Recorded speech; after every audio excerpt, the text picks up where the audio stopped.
external. So thank you so much for sharing your responses with us today.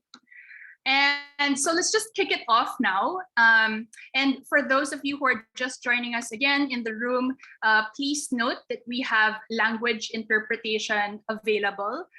So you will see a globe icon appearing at the bottom of your screen. If you're on a phone, you can click on the 3 dots on the bottom right corner of your screen. Once you click on the globe or the 3 dots, you should be able to choose your language.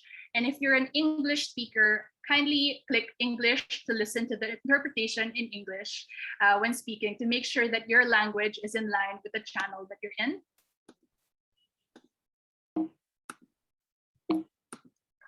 Okay. So if Diane, you could also share those instructions in the chat, that would be great. And without much further ado, I'd like to introduce our awesome panelists for this afternoon. And I would like to ask for Diane to also bring them on stage for me. So starting with KRITAYA SREESUNPAGIT. So she's an Ashoka Fellow and a facilitator and trainer in personal transformation. Also, Jackie Caniza, Chief Instigator and Managing Partner of KRITAYA Coaching. And both KRITAYA and Jackie also supported Ashoka's DIWA program, which is a capacity building program that we held for women social entrepreneurs. And finally, we also have Dina Haryana. So she's also an Ashoka Fellow and she's founder of Sejiwa Foundation. And before I ask them to briefly introduce themselves, right, just to reiterate the purpose of this gathering, it's really to acknowledge, right, that as women change makers, you know, for those of you here, for those in our panel, women change makers drive to create impact that is often accompanied by the belief that to create this change, we must not stop working because the work is never done, right? So for those, however, for those who have achieved systemic impact, we see that the value of continuously stepping back to reflect and to reframe the inner space from which they root their leadership is so important and vital for them to continue the work. So this session really looks at the pressures that women change makers tend to put on themselves, especially with the multiple burdens that come with being a woman, and how we might create space that allows for women change makers to normalize self-care, reflection, and reconnection with their purpose and their joy in their work. So that being said, I'd like to call on Dina. You can briefly introduce yourselves in 2 minutes each, and tell us, you know, what brings you here and what are you open to rethinking here with us? Okay, thank you, Jen. Hello, everybody. Good afternoon. My name is Dina Haryana, and I'm the founder of Sejiwa Foundation in Jakarta, Indonesia. And we work in the areas of violence against children, particularly in the area of bullying, as well as child online protection, particularly in the area of digital well-being. I'm an Ashoka Fellow in 2020, and some of our work actually related with well-being that we need to do involving parents and teachers as well as children. So I feel humbled to be around with empowered and influential women in this particular event and to share thoughts and rethinking of well-being for women social entrepreneur. And while I'm here, I feel like I'm part of this this movement on hopefully women empowerment or women roles in our life. So basically, yes, we're together in it, as you know, some speakers were saying today that, yeah, we need to be visible, and it's great to hear that from everybody. And here I am. I would like to be visible as well. Thank you, Jen. Yay! Thank you for showing up for us today, Dina. Thank you. How about KRITAYA? Hi everyone, Sawadee from Thailand. Like Jen mentioned, I'm an Ashoka Fellow, and I started my work in creating an organization to support young people to become social entrepreneurs. And along my way of working, at that time I worked like 15-20 hours a day, and and I had a point of unexpected emotional crisis, which was unknown. And at that time, I had no idea what happened to me and all that. But all through my journey, I realized that I have really been neglected my own self-care and well-being. So I shifted my focus into exploring how I can take care of myself and how I can help others, especially women and change makers, to find ways to do great work and at the same time be happy and take care of themselves as well. So that has been my focus for a while. And I'm really happy to be here and to have this conversation. And I think it's really important to rethink about how we put everything together. It's not an either and or. It's like how do we put it all in together of taking care of ourselves and taking care of others. Yeah. Yes to it not being an either or. And I think we'll talk about that a bit more in the conversation. And finally, Jackie. Hi, everybody. My name is Jackie Caniza. I'm from Manila, Philippines. And as Jen mentioned, I'm one of the managing partners of Haraya Coaching. I'm a professional transformational coach. And the work that I do is with individuals and teams and organizations in helping them to reach for and live their imaginable. What brings me here and why this topic is so close to my own heart is aside from knowing the effects personally of what care can do for me, my family, and the people around me, the work we do with our clients, especially in the last couple of years, has really been so much more about wellness and how do I find myself in a situation where I can address the care for me and the care for others. What I'd love for us to talk about in today's conversation is really how do we shift perhaps the thinking around care from it being something I have to do for me and something I'm bearing alone to a concept of this is a community practice and this is something we can do together. So that's one thing I'd love for us to explore. Thank you. Yay. So thank you so much, Jackie. And obviously, I'm also really happy to have Jackie here. And, you know, some of the modules that Haraya covered in Ashoka's Diwa program were really around care as well. And really, you know, kind of just, there's so much. There's so much there around, you know, boundaries. There's so much there around that guilt also in the coaching conversations that you would have with the women social entrepreneurs, that they feel like they can't take a break. And that's, you know, more of that in this particular conversation, right? So talking about that, let's talk about the first you know, question that we have in our agenda. And basically it's like, you know, what are you seeing are the current well-being needs of women social entrepreneurs or women change makers, right? And I guess, yeah, let's start with KRITAYA. Yes, thank you, Jen. I think it's always been challenging for women to take care of ourselves and our well-being, because we expect of ourselves and we believe that others expect us to be the caretaker, and it's unimaginable to put our self-care first.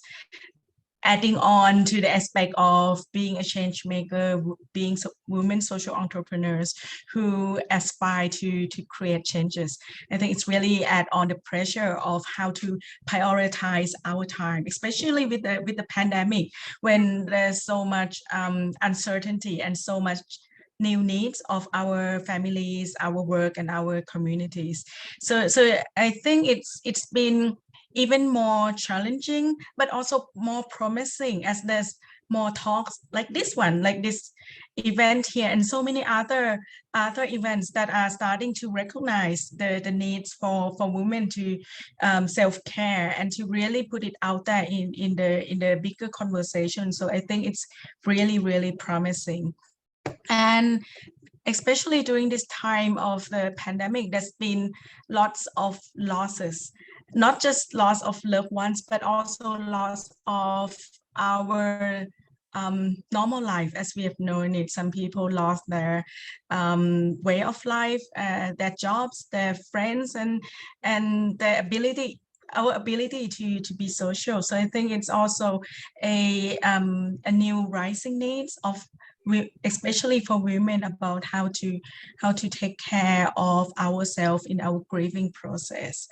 I think that with that we really need to take the time and to allow ourselves to go through the process of really experiencing what's happening, sharing it with the people that we care about, and then seeing the positive things that come out of our experiences, the gratitude of the situation, both that we have lost and both that we have gained, and exploring new ways that we can take this time to find new possibilities and venture into the unknown together. Right. Yeah. Thank you for sharing that, KRITAYA. And I'm also reflecting on what you said about, we have to have these conversations also with other people. And it feels almost like, this burden that we have on ourselves, that we're, too guilty to take that break. It almost feels like, because we don't talk about it, it's like we give ourselves less permission as well, in that sense, because sometimes we'll talk to someone else about it and then we understand that they're feeling the same way, and therefore it kind of makes us feel like, oh, it's okay, this is actually common.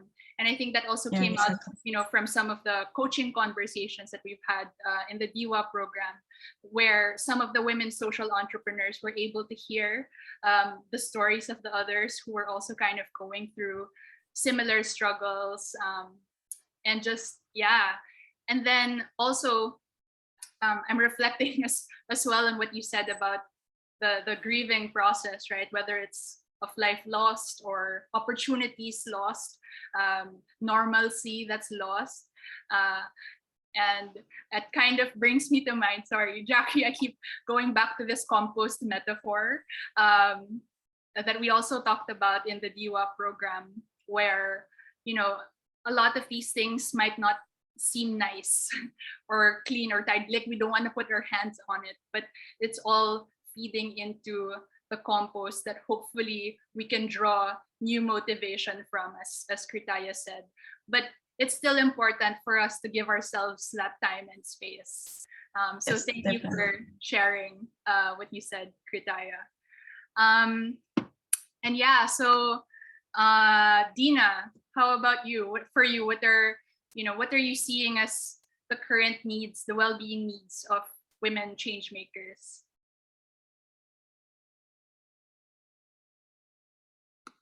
Oops, you're on mute, Dina.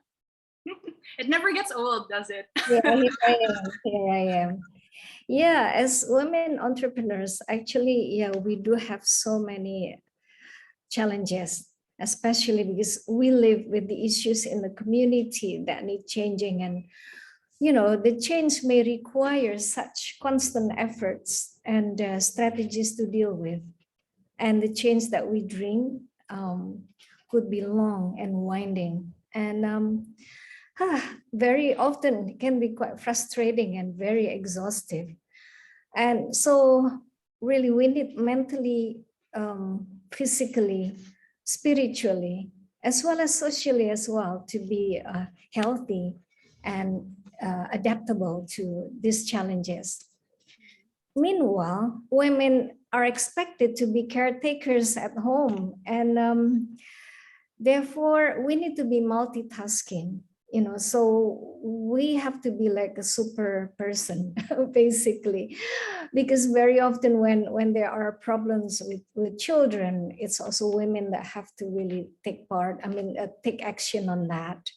Or as little as, the cooker needs mending, it's also a woman that needs to take action on that, just so they really have to, they have goals, they have ideas, they've got strategies, externally, to create that change. But really, they have to make sure that the home situation also needs to have adequate attention as well. So because of that, then women have to really stretch their attention, sometimes more than they could. And very often, they only realize that it's just gone too far when they become like, okay, I'm too exhausted, I cannot take this anymore.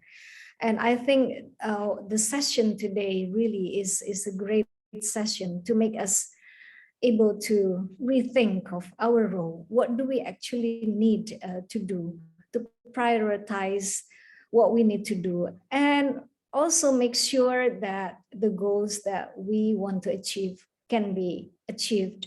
But at the same time, are we fair enough to ourselves? Do we have enough attention to give to ourselves, to be balanced, to take care of ourselves? And at the same time, we have families to take care as well. Are they well attended as well? So all of this need to have, time management and a lot of awareness about making sure that our families are well connected with us, and that we need to be able to make sure that the people out there that need attention is also well attended. And we cannot do that on our own. So we need to have other women as well to be with us if possible, to do, to share the burden. So yeah, we are not alone in this, and thinking about well-being, really, we cannot just be on our own. We do need support system. So I will end there so we can hear more, and then we can deepen our conversation later. Thank you so much, Dina. And just, I keep thinking also of this, phrase of like, it takes a village. And even, we speak about that a lot of times in terms of raising a child, but also in terms of creating a culture of well-being in the home. Sometimes from what Dina, you were saying, it sounds like, we're expected to do this. Women are expected to do the cooking, the home stuff, and we have that burden. But maybe it's also about challenging, like, why are we pinning this all just on the woman, or what other support systems, whether that be other family members in the immediate family or extended family, or other communities of fellow mothers where you can draw strength or support from, right? So thank you for that. Jackie, I'm sure you also have something to add on this, particularly with, Dina touching on the need for balance as well.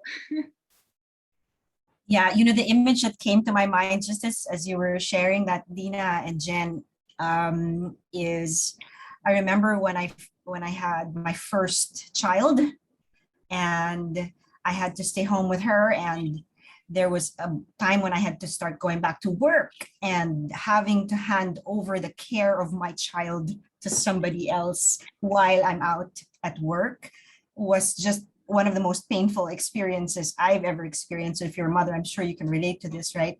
And so that image came to my mind as we're talking about our social enterprises as well.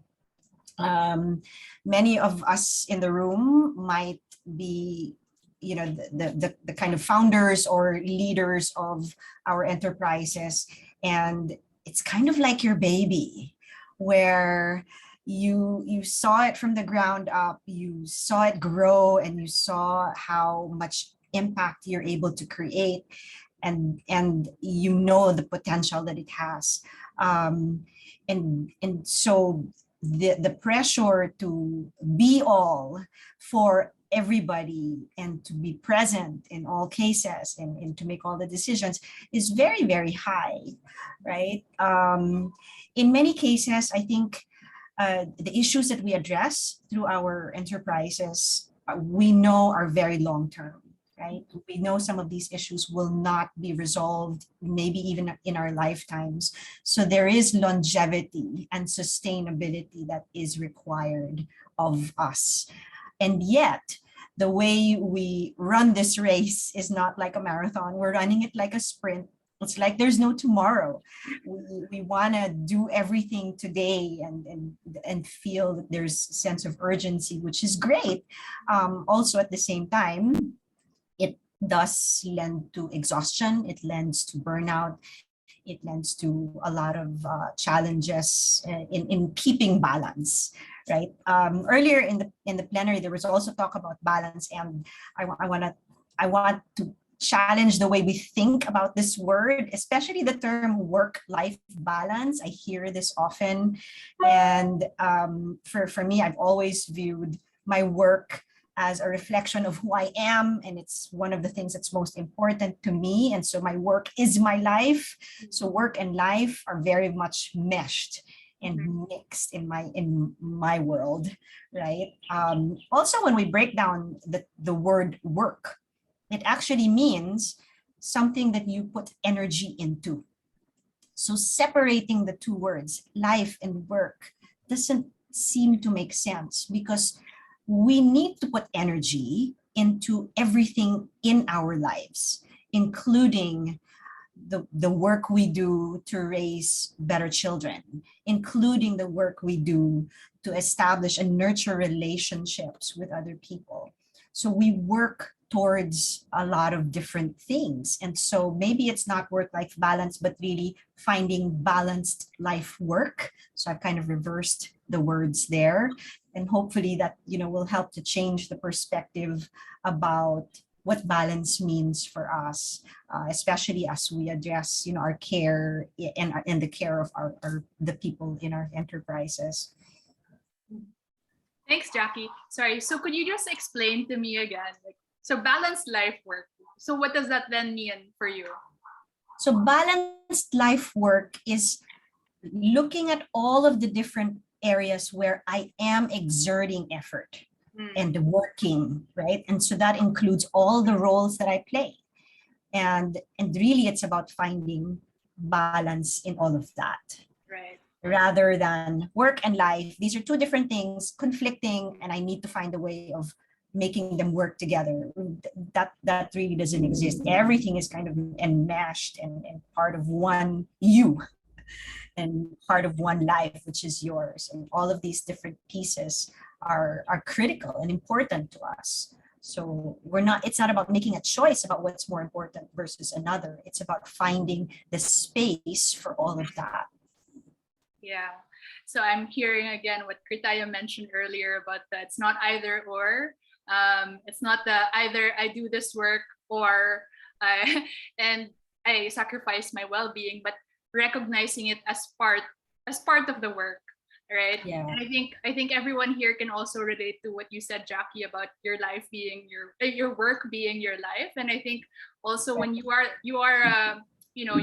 you're founder of an enterprise and so dedicated in your cause or your mission, it can be really kind of consuming. And sometimes it's also hard to switch off, and that's I guess the premise with which we opened the conversation as well. The work is so important.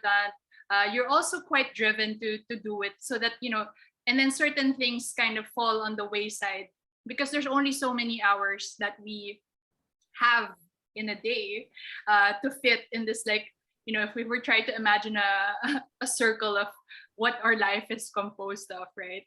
I think Jackie is thinking of some familiar images from the DIWA program as well.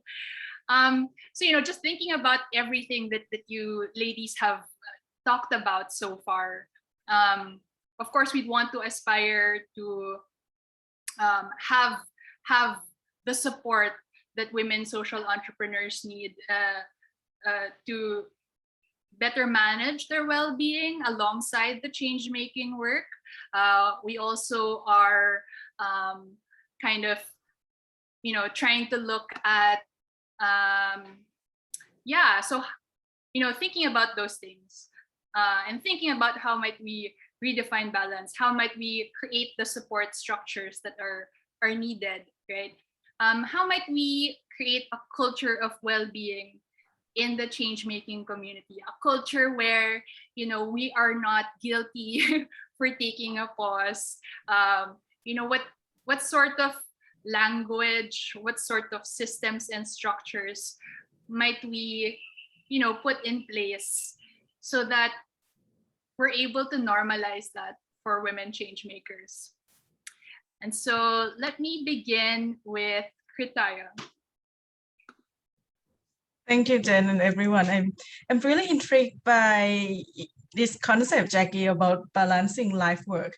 I think this is a very important key to start with, to find new ways to do your work. Because my best friend just started her own enterprise, so I can't ask her to step back. She said, "There's no way. This is my new baby. I need to nurture it, and I enjoy nurturing it." So how do we do that in a way that's also nurturing ourselves as well? How do we know that?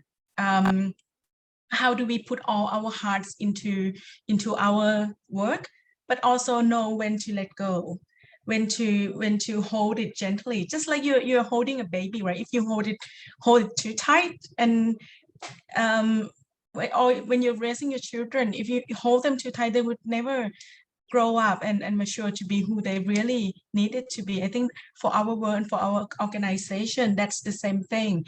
We need to put everything in, and then also know when or how to step back, and it's not about taking time off to take care of ourselves, but it's about how to take care of ourselves while we're doing everything that we're doing. So I think that's the first part, and then to have this be one of the priority in the conversation of how we set up our work plans, how we prioritize work, and how we have room to support each other if we need it, without shame, without guilt. You know, if I have to say, I really have some crisis I need to deal with at home or with myself, and that's okay. And then other people can step up, and then I can step up for doing that in supporting others within the team, within the organization, and also within our community and network of friends. Yeah, so that would be my starting point. Yeah, I really love the KRITAYA, the metaphor that KRITAYA shared about, like, literally the baby, and just knowing when to step back, and maybe it's smothering or not giving it room to grow because we're too, I don't know. Yeah, and if I just add a little bit, I'm not a mother, but I can imagine that a mother would be a mother for a lifetime, right? There's no retirement. Mm-hmm. So I'm a mother of my own organization. Even though I have stepped back, I also feel the care and a sense of bonding, but I'm not managing it just like when I was giving birth to it. So I think there's always been a connection, but in a different way. Yeah. Thanks for sharing, KRITAYA. Jackie, would you like to respond to that? Yeah, I just want to build on this metaphor, since I think we're so latched onto this, right? So when you care for a baby, you know that it needs a lot of nurturing. You're there 24/7. You're not leaving it alone. And so lots of time and attention and energy go into it. As they get older, my kids are in their teens and in their 20s. So as they get older into teens, there is that kind of, okay, I need to let go of some things. I cannot be there. And it's probably unhealthy for me to be there 24/7 when they become adults. So it's not like you're caring less over time. You're just caring in a very different way. And so I think that's the perspective I'd love for us to take as we think about embedding culture of care into our enterprises and our workplaces. Where are you in the stage of life of the enterprise, and what level of care is required at the moment? when we work with some of our clients on embedding culture, there are three things that we really take a look at and help them through, right? So the first is creating a very compelling vision around what it is that good looks like. So when we think about care and well-being in the workplace, be very clear about what is it that you want to achieve. When do you know that well-being does exist in your enterprise, right? The second we look at is involvement and engagement, so that we're creating a common language among the team members. When you speak about well-being, what are the words you use? What language do you hear people saying? And what language do you not hear them saying? Those are indicators of what is in the culture already. And the third one we looked at is embedding practices and creating rituals and routines around habits that make this real, right? And so some examples of community practices of care that we've seen work in some organizations are just very simple, right? One, setting goals. We're all very good at setting performance goals for our companies, for our work.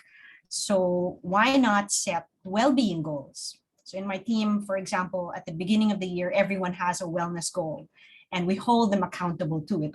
We review it on a regular basis in the same way that we review financial numbers, right? So you're held accountable to your own wellness. It's part of the routine.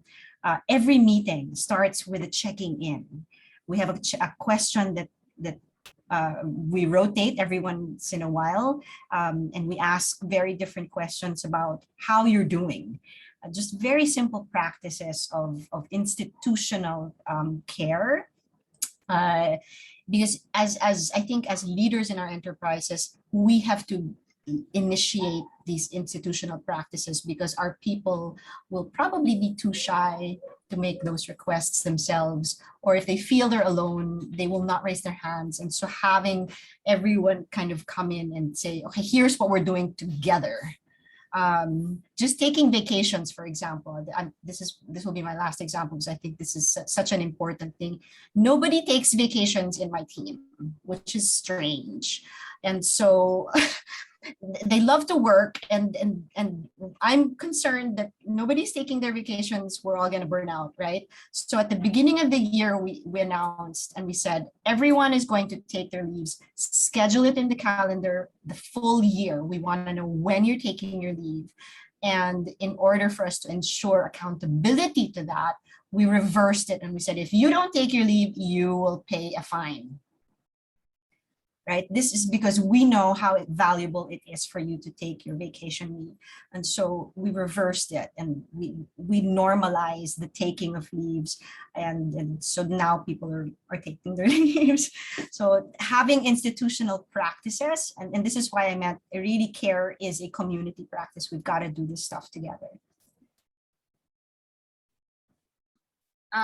Yeah, and again, emphasis on the practice, right? Because a lot of times I will also hear, certain enterprises, whether small businesses or larger organizations, that might say that they're maybe instituting certain practices, or like they're going to say that we take care of the well-being of our team, but what does that look like? What systems or structures are actually in place to make that happen, right? And I think really important point that Jackie also mentioned on the language. I think reflecting on that as well, I remember, a podcast conversation between Brene Brown and Adam Grant, and they were just talking about what does support look like, and sometimes within our teams it's not clear. What support looks like for me might be different from what support looks like for my teammate. And I think to KRITAYA's point also earlier, kind of just try to balance, right? Like, sometimes I might need more time at this particular point in my life. Maybe I went through sickness, or I lost someone, and I just need this time, and this is what support looks like for me, and I'm having a hard time now. And then, come a time maybe when someone else is going through some difficulty or they're overwhelmed with their work.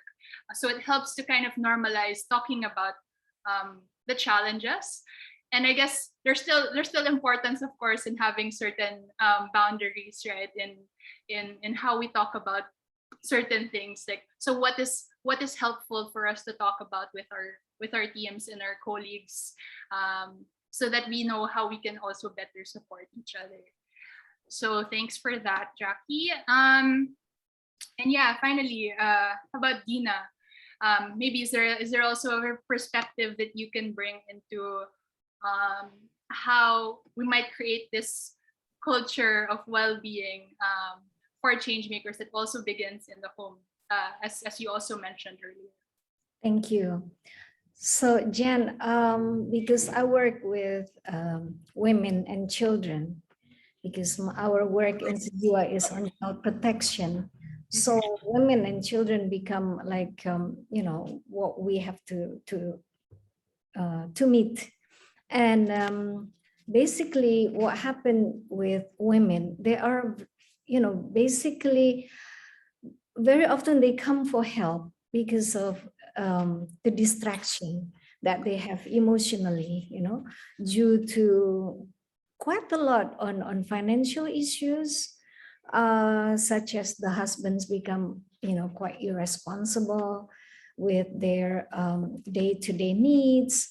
Or the worst one is, when there is disconnection with their spouses. And that, goes further into, how the two parents become less attentive to their children. And so somehow we have to provide this support to these women, and that's quite hard for us, in our organization, because really it's quite emotionally draining. You can imagine, because of this digital world right now, when women, become less or slightly less attentive to their spouses, the spouses have the reason to leave the women for affairs and what have you. And we have seen so many women being left, by the men for other relationships. And so these women very often live in the denial stage, they still try to fight for this man, and therefore they become so emotionally drained because of that. They leave the children in a way, putting themselves into this returning back to the man, how to get him back, what have you.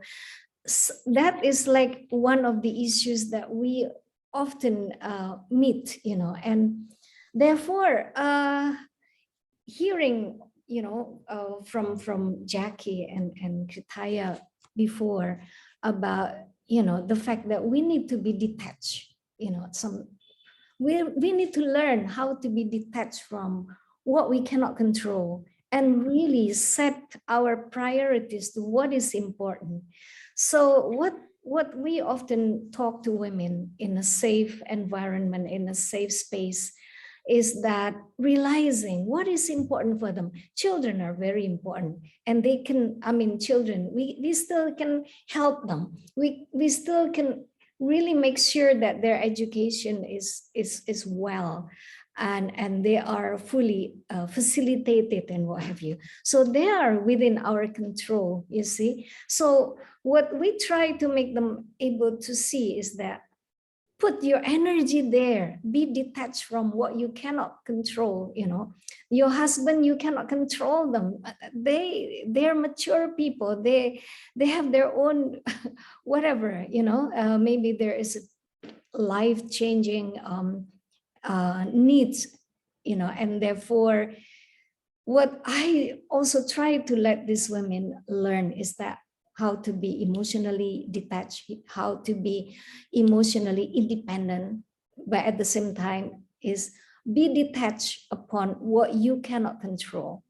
And if you have your work, if you have your professional life, that is so important, because that is what can save you for your children, for your own independence, for your own life, So put yourselves in that, and to make sure that that is well attended, is to remind them as well about, life balance, that, it is important to take care of yourself, to meet other women for support, to look good by exercising, by doing meditation to find peace and what have you. So, we have a lot of discussions, counseling, a lot of guests for talking about meditation, yoga, well-being, what have you. And so we try to be friends, support each other, women like sisters in that kind of environment, so that, we're there for each other. So what about us, as women social entrepreneurship, how do we have to deal with this kind of situation, with this kind of realities, is that we have to take care of ourselves. We need to really make sure that, we need to be, what's the word? Detached as well. There's so much that you can do, and there's so much that you cannot control. So do the best you can. But when something is not possible to be there for, so just forgive yourself, and basically try to nurture yourself. Understand that there are also problems in the world that we cannot deal with. So problems are every day, Jen. I don't know what to say, at home, at work, and it's just multifacets of problems. So that's why it is so important for women to understand each other and support each other, that we can be friends with each other. And so I hear, so when you say detached, what I hear is being detached from things that are not within your own control, and kind of focusing more on what you do have the capacity to change. And what I'm also thinking, because we are talking about systems change, and earlier in the poll we also had this question for everyone, right? Like, how much of your well-being do you feel is within your control, and how much isn't? And I think a large part of the audience did say that you felt like your well-being was within your control. I'm also just mindful as well in the stories that Dina was sharing, that maybe we're not all in the same place. Maybe for other women, their capacity to be in control of their own situation, their own well-being, might not be as high as for others who might have a better support system, a better family environment within which they are. So I think, as I ask my final question, and maybe I'll also ask the audience to type in any questions that you might still have, or reflections as we come towards the end of our conversation, right? How might we then create more spaces that allow for women social entrepreneurs to kind of focus on their well-being, whether that's the reflection and reconnection with their purpose, or their joy in the work, or well-being in other facets that maybe touch on some of the concerns that Dina was also raising. How might we create better spaces to take care of women change makers' well-being? So I will open that up to our delightful panelists. And again, thinking of, if we want to change systems, it's not just about, you do your own personal isolated self-care practices, but how do we create a culture? How do we create these spaces? within the wider community, right? So I don't know if you have any quick answers to that. I know it's kind of a big question, so feel free. Anyone who feels ready, you can go ahead and share. Or you can take a moment to think about it. May I say something on that? Yes, please. I understand that women really have to face multifaceted of issues. However, I think there are some expectations put by either parents or society that women have to be in relationships and they have to have, happy families so that their life becomes meaningful. You see, there's so many expectations on that. And meanwhile, what happened is there's so many broken homes around. And therefore, what I'm trying to say, what happened to women is that we need to create education for young girls that they need to be independent, okay? And that they need to learn that life, that happiness in life is not just because they're in a relationship, that they have to be in a family they have to have husband, children, and then they become happily ever after, just like Cinderella. So because of that expectation or the dreams put in the women's mind from the very childhood, then they become broken when that expectation is not fulfilled. So there should be an education to young women or young children that really, starting even from the family situation, that boys and girls are the same. They need to do chores at home in a sort of, the same way. Because if we want to create a culture that is more equal between men and women, I think we should start that from the house. And then also that women, they can be empowered by, they can be happy by work, by whatever. That relationship is like icing on the cake. If they have relationship, they have great families, wonderful. If not, they really have to find, purpose in life that really can make them happy and purposeful as well, beneficial of their life for other people. So yeah, we need to empower ourselves and helping other women, young girls to be independent emotionally. That's what I'm trying to say, Jen. Thank you. Thanks, Dina. Yes, I resonate with that completely. As I mentioned earlier, I do not have children. I am single and I'm very happy and fulfilled by my work. And I'm happy too. Yeah. I don't know, KRITAYA, do you have a response to this as well as my fellow non-mother? Yes. Yeah, I really like that what you're saying, Dina, about making that a I wouldn't say global, like a global movement, that we are enough by ourselves. It's not just women, I think everyone, that we complete ourselves. And then if there's another person that we share it with, that's icing, right? But we are complete, we are enough in ourselves. Yeah. And getting back to the question about structure, I'm still pondering, Jen. I think that's a big question, which I'm not sure exactly how the structure would look like. But I think what's really, really important start is to have the conversation regularly in different forms, different formats, and different with different stakeholders very regularly. That this is so important, and it's as important as the impact we deliver to others, is the impact we deliver to ourselves. And to prioritizing self-care and our own well-being is not a weakness or being selfish. It's actually being responsible.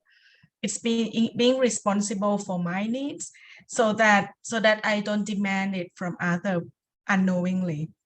And that's about creating peace and balance from within myself, which will trigger to peace in between my teammates, my colleagues, and also triggers to all my work. Because believe that hurt people, you know, if I'm hurt, I will hurt others. That's a definite. I would do that without my knowing, without being conscious about it.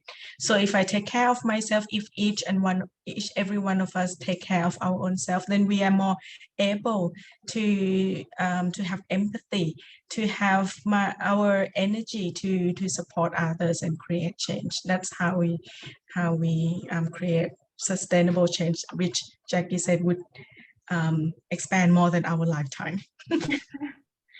Yeah, and you know, I'm hearing you say that, KRITAYA, and I also just kind of want to connect that back to what Dina said also about not just, I guess, normalizing that boys in the household also do chores, but that boys also are more comfortable with feelings and, you know, all of these other soft things that are normally just, you know, connected with women. If we're talking about how we might create more compassionate societies, ones that are less sort of very, I don't know, in a kind of patriarchal, in the, you know, normal sense of that word, how might we create societies that are more empathetic and compassionate and inclusive? And I think that kind of speaks to that as well, not just for the ladies, but really for the men, so that they feel they also have expanded ways of being in this world, being and moving in this world. Okay, so I'm also just getting flagged that we need to start wrapping up, but maybe Jackie, you have also something to share on this question on how we might create spaces before we have final words from everyone. Sure. The word that really comes to my mind when you talk about spaces where we can have this happen is safety. If I feel safe enough to speak out when I'm feeling a certain way, then I have the opportunity to take care of my well-being. If we as leaders in our own enterprises create safe spaces where people can have these conversations, then the likelihood of us addressing that collectively becomes much, much higher. And so I guess that's where I would leave that at. You know, how can we create more safety and trust in our spaces? And so also I'd like to extend this invitation to everyone in the room, right? If you know of any initiatives or organizations, please place them in the chat, as well to our panelists. If you have any links that you'd want to drop in the chat for people to check out, you can also save the chat and refer back to those links afterwards. But you know, we want to be able to know, because sometimes it's also that we don't know if certain spaces exist. And I guess, you know, just to briefly speak for myself, like apart from this work that I'm doing with Ashoka and also some of the coaching that I'm doing with Jackie at KRITAYA, we also have a space with Mooney where, you know, we also get to process certain, so Mooney is a community that we have for conversations for a more mindful, sustainable world. And some of the conversations that also happen there are grappling with our feelings about eco-anxiety or what's happening to the planet. And sometimes it just helps, you know, to have those spaces and to know that those spaces are there and that they exist when we want to access them, right? So please feel free to type in your links in the chat. And I'd like to invite our panelists to just share maybe what is one message that you'd want everyone to kind of take away, or a question that you'd like for people to continue thinking about after they leave this session. And so let's start with Dina. Yeah, we deserve to be happy. So women, we are strong, and that we have the right to be happy, and we can be happy. And the world is so colorful. Look out there and let's embrace them. Thank you. Thank you, Dina. And Jackie? Yeah, for me, it's really just thinking about care as a community practice, and how as leaders we can create these community practices of care. So keep thinking about how to build that safety. And KRITAYA?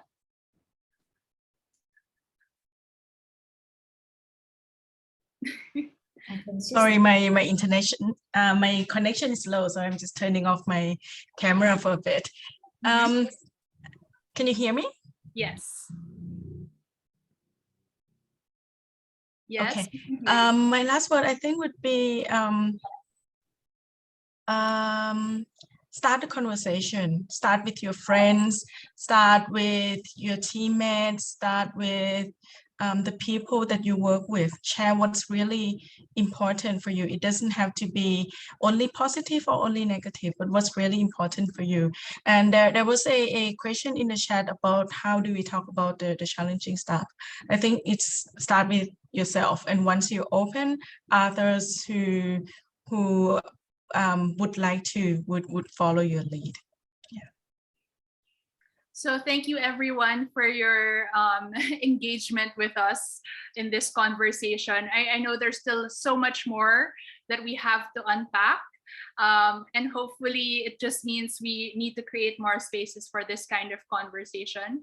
And we hope you'll stay in touch with us at Ashoka for other possible conversations, and connect as well with each of these panelists in Indonesia, Thailand, and the Philippines. And at this point, we'd also like to invite you to join us back in plenary for the summary of highlights from the different parallel sessions as shared by our next generation of change makers. So Diane has put in the chat the link that you can access to head back to plenary. So again, thank you so much for your presence and for your sharing with us, Jackie, Dina, and KRITAYA. And we hope you'll also join us back in plenary if you have the time still to just get a glimpse of what else happened in the different parallel sessions, and for us to kind of cap today's summit. So thank you everyone, and we'll see you there in plenary. Thank you, Jen. Thank you, everybody. Please make sure you click. Thank you everyone.